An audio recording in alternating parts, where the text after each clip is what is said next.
नमस्कार, जय मसी सम्पूर्णमा फेरि पनि म हजुरहरूको बीचमा छोटो परमेश्वरको वचन लिएर आएको छु।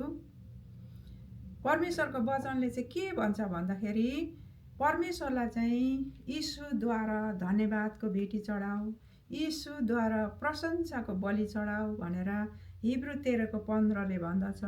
यसकारण परमेश्वरलाई यीशुद्वारा प्रशंसाको बलि निरन्तरता चढाऊ भनेर भन्छ। निरन्तरता हामीले परमेश्वरलाई चाहिँ धन्यवाद दिनुपर्ने, प्रशंसाको बलिहरू चढाउनु पर्ने, हामीले हाम्रो ओठको फलहरू चढाउनु पर्ने, परमेश्वरलाई धन्यवाद दिनुपर्ने।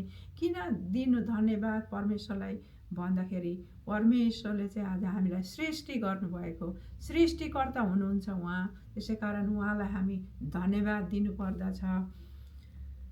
पुरानो करारका पशुका बलिहरू अब रद्दी भएका छन्।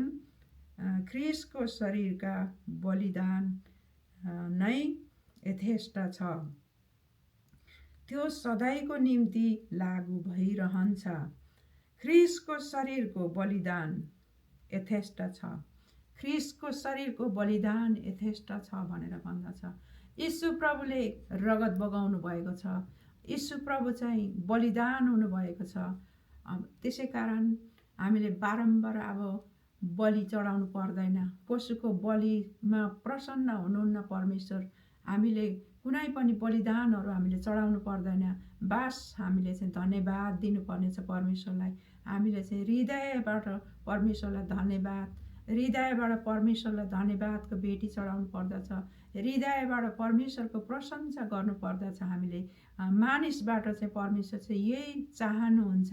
हामी मानिसले चाहिँ यो कुराहरू बुझ्नुपर्ने हुँदछ, हामीले जान्नु पर्दछ। त्यसै कारण परमेश्वरको वचनलाई चाहिँ संसारको ओल्लो छेउ पल्लो छेउसम्म पुरा है, सबैलाई मुक्ति चाहिन्छ, सबैलाई उद्धारको खाँचो छ। यो कुराहरू तिमीहरूले मात्रै जानेर तिमीहरूले मात्रै उद्धार पाएर हुन्न भनेर परमेश्वरको वचनले हामीलाई आज्ञा गर्नुभएको छ।